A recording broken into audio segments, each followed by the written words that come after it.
Queridos hermanos, vamos a seguir con la lectura de la carta del apóstol Santiago y luego continuaremos con Marcos 8. Vamos a leer un poquito a Santiago, a ver qué nos dice. Hermanos míos, no entre la acepción de personas en la fe que tenéis en nuestro Señor Jesucristo glorificado. Supongamos que entra en vuestra asamblea un hombre con un anillo de oro y un vestido espléndido, y entra también un pobre con un vestido sucio. Y que dirigís vuestra mirada al que lleva el vestido espléndido y le decís, tú, siéntate aquí, es un buen lugar. Y en cambio al pobre le decís, tú quédate ahí de pie, o siéntate a mis pies. ¿No sería esto hacer distinción entre vosotros y ser jueces con criterios malos? Escuchad, hermanos míos queridos. ¿Acaso no ha escogido Dios a los pobres, según el mundo, como ricos en la fe y herederos del reino que prometió a los que le aman? En cambio, vosotros habéis menospreciado al pobre. ¿No son acaso los ricos los que os oprimen y os arrastran a los tribunales? ¿No son ellos los que blasfeman el hermoso nombre que ha sido invocado sobre vosotros? Si cumplís plenamente la ley regia según la Escritura, amarás a tu prójimo como a ti mismo. Obráis bien. Pero si tenéis acepción de personas, cometéis pecado y quedáis convictos de transgresión por la ley. Porque quien observa toda la ley, pero falta en un solo precepto, se hace reo de todos. Pues el que dijo, no adulteres, dijo también, no mates. ¿No? Dice, pues el que dijo, no adulteres, dijo también, no mates. Si no adulteras, pero matas, eres transgresor de la ley. Hablad y obrad tal como corresponde a los que han de ser juzgados por la ley de la libertad. Porque tendrá un juicio sin misericordia el que no tuvo misericordia, pero la misericordia se siente superior al juicio. ¿De qué sirve, hermanos míos, que alguien diga, tengo fe si no tiene obras? ¿Acaso podrá salvarle la fe? Si un hermano o una hermana están desnudos y carecen del sustento diario, y alguno de vosotros les dice, idos en paz, calentados y hartados, pero no le dais lo necesario para el cuerpo, ¿de qué sirve? Así también la fe, si no tiene obras, está realmente muerta. Y al contrario, alguno podrá decir, tú tienes fe, pues yo tengo obras. Pruébame tu fe sin obras, y yo te probaré por las obras mi fe. ¿Tú crees que hay un solo Dios? Haces bien. También los demonios lo creen y tiemblan. ¿Quieres saber tú, insensato, que la fe sin obras es estéril? Abraham, nuestro padre, no alcanzó la justificación por las obras cuando ofreció a su hijo Isaac sobre el altar. ¿Ves cómo la fe cooperaba con sus obras? Y por las obras la fe alcanzó su perfección. Y alcanzó pleno cumplimiento de la escritura que dice, creyó Abraham en Dios y le fue reputado como justicia y fue llamado amigo de Dios. Ya veis cómo el hombre es justificado por las obras y no por la fe solamente. Del mismo modo, Rahab, la prostituta, no quedó justificada por las obras, dando hospedaje a los mensajeros y haciéndoles marchar por otro camino, porque así como el cuerpo sin espíritu está muerto, así también la fe sin obras está muerta. Palabra de Dios. Muy interesante, ¿no? Este es un tema recurrente que todo el tiempo se plantea, ¿no? Primero, este tema tan sencillo de tratar distinto al rico que al pobre.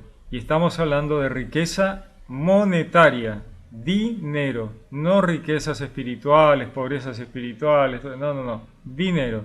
El rico, el que hace ostentación, el que lleva joyas, el que tiene una buena posición, que dejó un superauto afuera de la iglesia, ¿no? Y ese que entra y dice, no, vení, pasá, vení acá adelante. Bueno, no está bien, ¿no? Entonces, justamente Santiago les está hablando de esto, ¿no?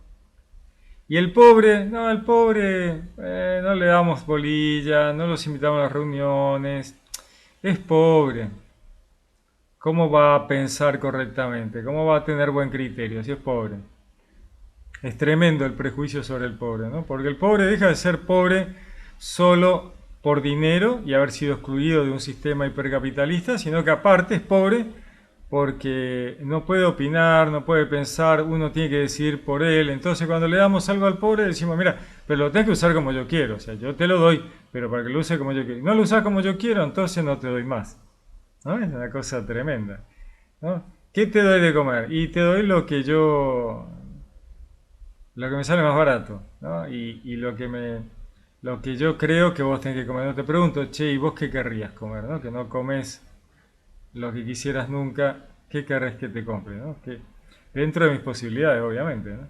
A veces nos sorprende la respuesta de la gente que necesita cosas y que uno le pregunta, ¿no? ¿Y qué es lo que vos querrías? ¿Qué querés que te compre, no? Y a veces es muy sorprendente que no es lo que uno espera, ¿no? Y esa gente a veces está queriendo algo que no ha podido darse un gusto, quién sabe en qué tiempo. Pero bueno, acá Santiago nos está llamando a la reflexión, ¿no? El cristiano no debe hacer acepción de personas, todos iguales, ¿no? Entonces nos dice, supongamos que entra a vuestra asamblea un hombre con un anillo de oro, un vestido espléndido, y entra también un pobre con un vestido sucio, ¿no? No se deben hacer diferencias, no se deben hacer diferencias, ¿no? Dice, ¿acaso no ha escogido Dios a los pobres según el mundo como ricos en la fe, herederos del reino que prometió a los que le aman? ¿No? Decía Jesús, bienaventurados los pobres, ¿no? Y está hablando de los pobres de dinero, ¿eh? Qué difícil es que un rico entre al reino de los cielos, decía Jesús. Y era rico de dinero, ¿no? Porque obviamente no va a ser riqueza espiritual, ¿no? Como un rico espiritual no va a entrar al reino de los cielos. Digo esto porque muchas veces se plantea, no, pero está hablando de pobreza espiritual. Y cuando habla de ricos, no, ahí es de dinero. No. Si hay un tema en la Biblia que se trata todo el tiempo es de la riqueza y del problema que genera la riqueza, ¿no? Un modelo de problema generado por la riqueza es Salomón, el tipo más rico, más poderoso, más... Sin embargo, no quedó nada de eso, ¿no? Y le dio un mal ejemplo al pueblo. Fue un desastre, ¿no? Y sin embargo era rico, poderoso, ostentoso, ¿no? No anduvo. Jesús hace mucho hincapié sobre los pobres y los ricos. ¿Por qué? Porque los ricos, ricos, ricos se quedan con lo que le falta a los pobres. Por eso son ricos, ricos, ricos. Porque se han llevado todo y no han repartido. El problema es el reparto. El que no reparte se queda con todo. Y el pobre que no tiene esa capacidad de acaparamiento, ¿no? Porque o no le interesa o no le nace o simplemente no ha tenido el estudio, la capacidad, la naturaleza y no quiere quedarse con lo de otros, ¿no? Muchas veces pudiendo no lo hacen. El rico sí, manotea todo de todos lados, ¿no? Y no reparte nada y no comparte nada, entonces acapara, acapara, acapara. Y de repente vemos fortunas mundiales que tienen miles de millones de millones de millones de dólares que no se puede creer, ¿no? ¿A quién le falta todo eso? Bueno, hay que darse una vuelta por los barrios pobres para ver a quién le falta lo que a esa gente le sobra, ¿no? La acumulación de la riqueza, ¿no? Pero también hay que tener en cuenta esto, que a veces uno no la tiene presente, ¿no? Que es la riqueza acumulada es lo que queda luego de gastar lo que cada uno necesita para vivir, ¿no? Entonces hay gente que necesita poco para vivir y lo que le sobra, lo poco o lo mucho, lo guarda para poder hacer un resto que pueda tener para momentos difíciles o para darle una mejor vida a la familia, a los hijos. Ahora, muchas veces vemos que los ricos, ricos, ricos hacen un gasto que no tiene sentido, ¿no? Entonces comen caviar de oro, viajan en helicóptero de acá a la esquina, compran ropa que vale millones, entonces hacen un gasto absolutamente inútil, desmedido, innecesario en su vida cotidiana, lo cual es una locura, ¿no? Porque ese gasto de locos que hacen en su vida cotidiana, este, le está faltando a otros, ¿no? Porque no tiene sentido ese gasto. Y después, encima, lo que le sobra en su ingreso mensual o anual lo acumulan en unas riquezas de locos. Entonces, no es solo repartir lo acumulado, sino repartir el ingreso. Porque ese ingreso desmedido y ese gasto superfluo, innecesario y de locos que hacen todos los días y todos los meses, ya podría distribuirse. No es necesario andar en un Lamborghini si otros autos te llevan igual, ¿no? No es necesario ir al trabajo en helicóptero si podés ir en auto, ¿no? A no ser que sea una emergencia demasiado grande, ¿no? Y como eso, millones de cosas, ¿no? O sea, no necesitas tener una casa de 30.000 habitaciones, ¿no? Si vivís igual en una casa de 3 ambientes, de 2 ambientes, de 4 ambientes, ¿cuál es el sentido, ¿no? Que todos mis cubiertos sean de oro, ¿por qué? No tiene sentido. Si el de acero inoxidable anda perfecto. A eso es lo que a veces pasa de manera inadvertida. Entonces se dice, no, no, hay que repartir la riqueza, el acumulado. No, hay que repartir el ingreso. Pero bueno, es un cambio de mentalidad, es un cambio de conciencia que tiene que tener el pobre y tiene que tener el rico. Si el rico no tiene conciencia, difícil estamos, ¿no? Entonces Santiago nos dice, ¿no? ¿No son acaso los ricos los que oprimen y os arrastran a los tribunales? Encima esto, ¿no? La ley deja de ser ley, la justicia deja de ser justicia cuando uno de los dos que litigan tiene millones y millones de dólares guardados. Porque la ley a veces se deja influenciar por el dinero, tristemente, ¿no?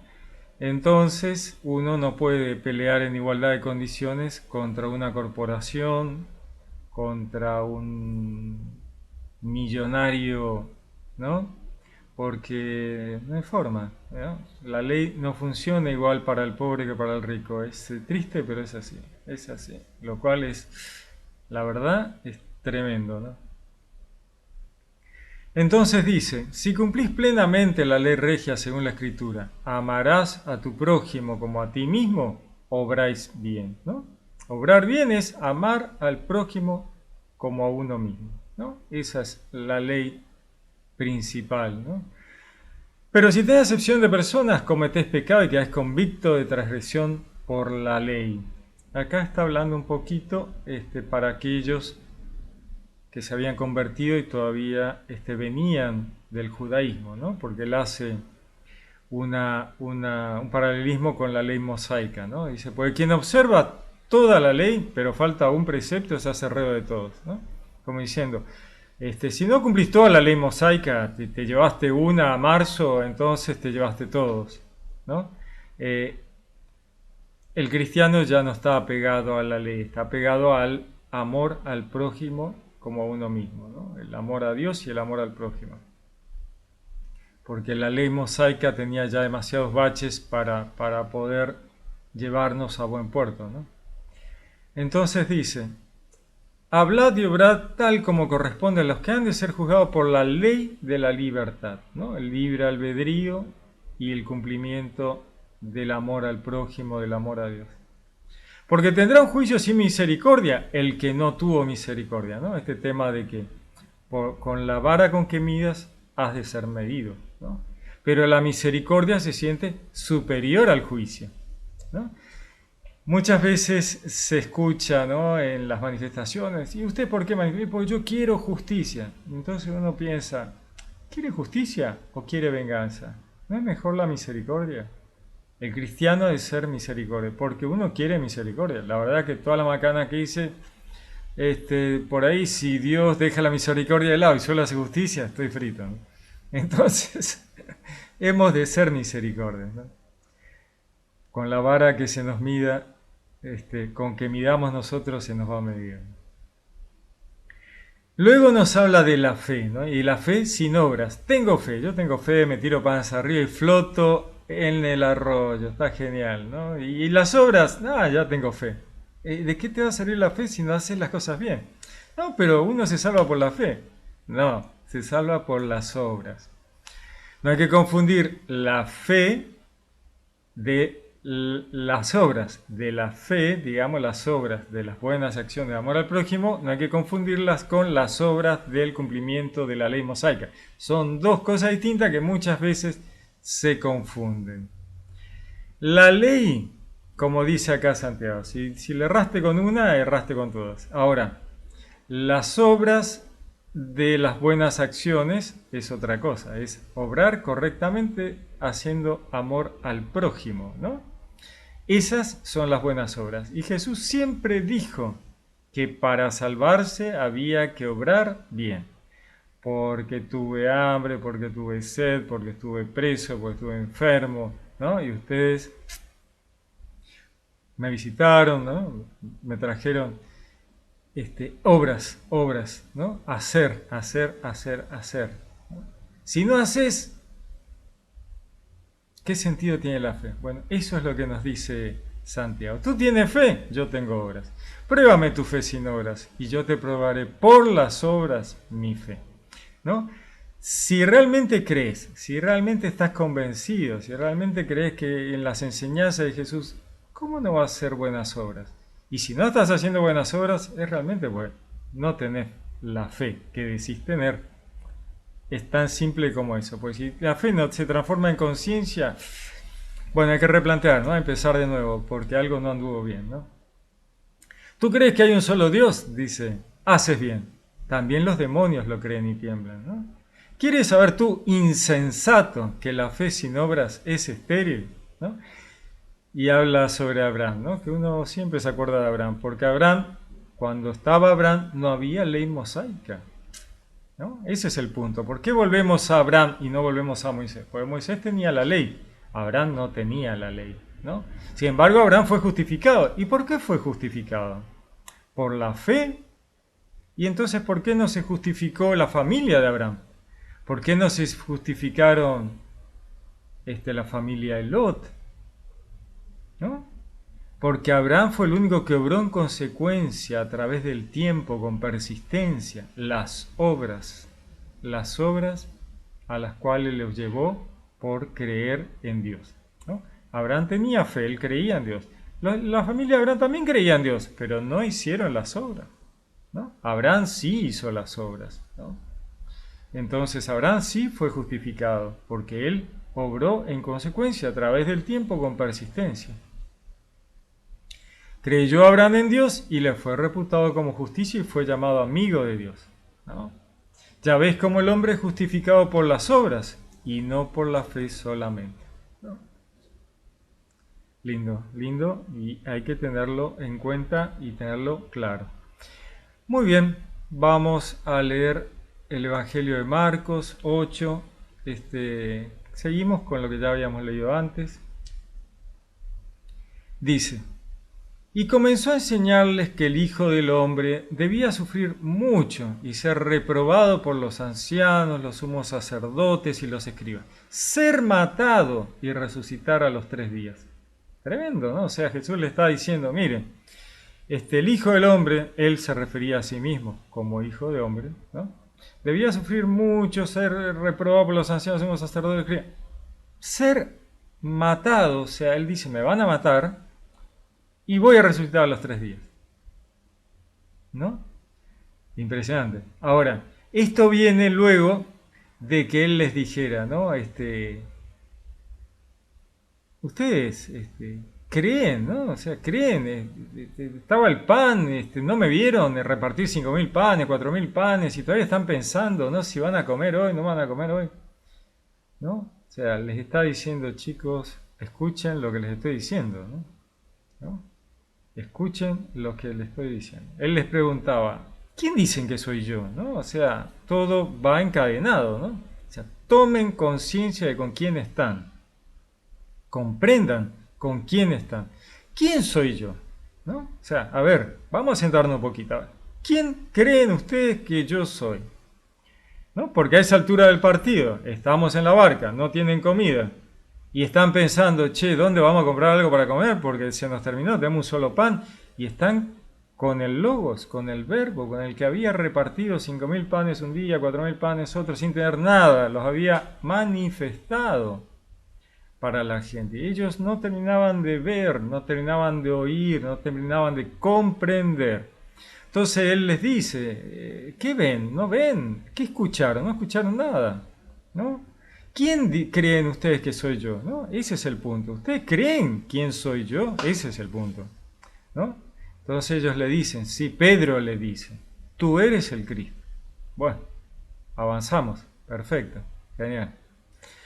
Entonces, dice, les mandó enérgicamente que a nadie hablaran acerca de él, de esta situación, ¿no?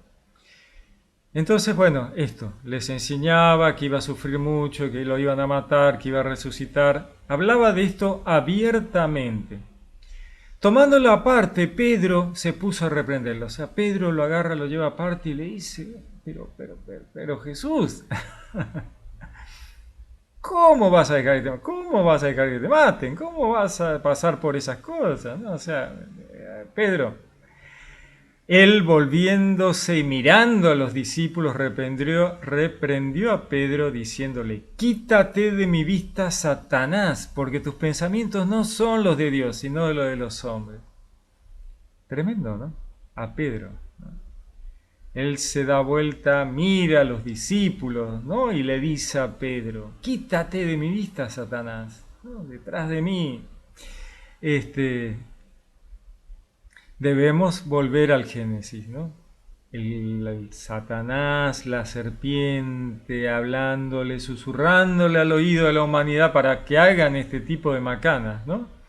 Que dieran consejos equivocados y tomen decisiones erróneas que no son de Dios, ¿no?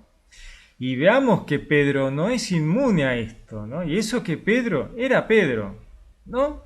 Pedro, el más importante entre los discípulos, digamos, al cual Jesús le dice, apacienta a mis ovejas, apacienta a mis corderos. Sin embargo, Dios nos muestra a través de Pedro que nadie está exento, que nadie está inmune a la mordedura del enemigo en el calcañar, a traición, ¿no? ¿Qué es lo que está pasando a Pedro, ¿no? Pedro, porque el enemigo obra de esa manera, ¿no?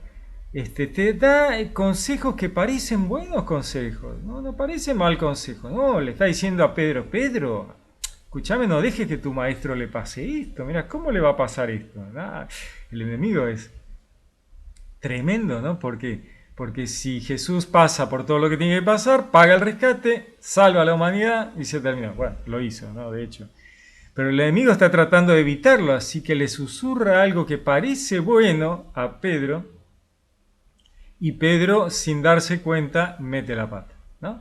Entonces Jesús le dice a Satanás, quítate de mi vista, atrás de mí, ¿no?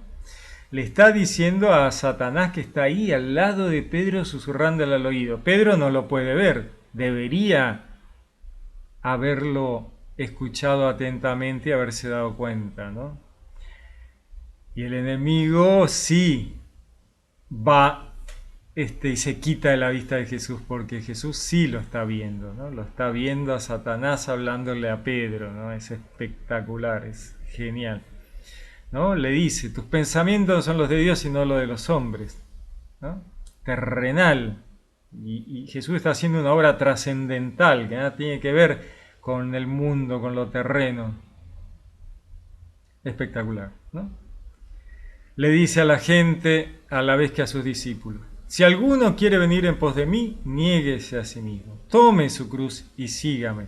Porque quien quiera salvar su vida, la perderá. Pero quien pierda su vida por mí y por el Evangelio, la salvará. Pues, ¿de qué le sirve al hombre ganar el mundo entero si arruina su vida? Pues, ¿qué puede dar el hombre a cambio de su vida? Porque quien se avergüence de mí, de mis palabras, en esta generación adúltera y pecadora, también el Hijo del Hombre se avergonzará de él cuando venga en la gloria de su Padre con los santos ángeles. Palabra del Señor. Generación adúltera y pecadora. Adúltera porque seguían a varios dioses, ¿no? A distintos dioses. Adúltera, ¿no? El adúltero que sigue tiene varios dioses, ¿no? Esa generación, ¿no? Es toda esta creación de humanidad que sigue ha seguido a distintos dioses, una generación adúltera. Pecadora porque ha cometido errores para mal, ¿no? Y el error es para mal. ¿Qué es pecado? Es equivocarse, con el tiro al arco. Eso es pecado, errar, equivocarse. Así que de eso habla Jesús, ¿no? Dice, quien se avergüence de Jesús y de la palabra de Dios, también el Hijo del Hombre, Jesús, en el juicio, cuando esté del otro lado, ¿no? Se avergonzará de él, como diciendo, mira, vos te avergonzaste de mí y yo ahora no sé qué voy a hacer con vos, ¿no? Dice, cuando venga en la gloria de su Padre con los santos ángeles. Y sí, Jesús va a volver en la segunda venida y va a decir, me vas a dar vergüenza, o sea, vos te avergonzaste de mí, a mí me da vergüenza que vos seas parte de la manifestación de Dios, ¿no? O sea, yo manifesté, dice, Jesús ha manifestado la creación porque Él es el verbo, es el logos, el que manifestó los universos, por lo menos ¿no?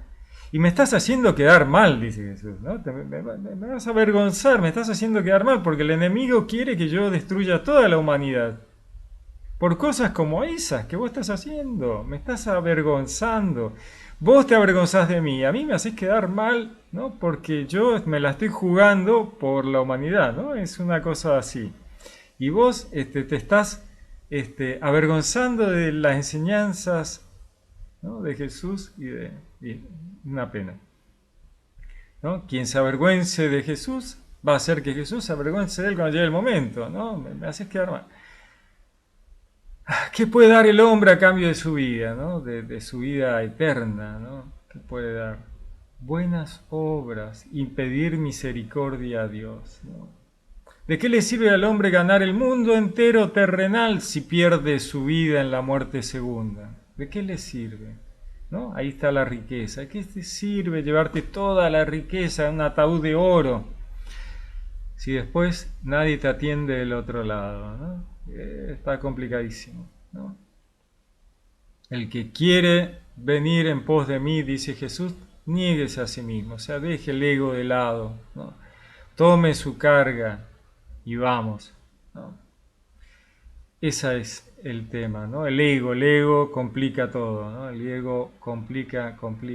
Y a veces el problema con los egos hace que uno acumule riqueza para compensar el ego. Y bueno, ahí está. Y después, a sentarse en un banquito afuera, a esperar que nos atiendan, ¿no? A ver, mientras pasan todo lo demás. Tremendo. Bueno, muy interesante, muy lindas. Hermosas lecturas. Sí, hay que estar atento. El enemigo está ahí acechando, ¿no? Acechando. Esto me hizo acordar a Caín, ¿no? A Caín, que el Dios le dice, ¿no? Ten cuidado, el pecado está a la puerta, al acecho y ansioso por controlarte, dice, ¿no? En alguna de las traducciones, ¿no? Dice, si haces lo malo, el pecado te acecha como una fiera lista para atraparte, dirían otras. Pero es esa la idea, ¿no? El enemigo, la serpiente, está ahí acechando en el calcañar para saltar, ¿no? Como le pasó a Pedro, ¿no? Pedro pensando que estaba teniendo una buena idea, no era una buena idea, era una mala idea. Así que hay que tener cuidado de cuando el asesoramiento que uno escucha es del enemigo. Guarda, guarda. Tus caminos no son mis caminos, ¿no? Los caminos de Dios no son los caminos del hombre. Lo mejor es hacer según las enseñanzas de Jesús como para no errarle, ¿no? Bien. Les deseo una linda semana, lo que queda. Los saludo con gran afecto. Que Dios los bendiga. Les habló Pablo Castro.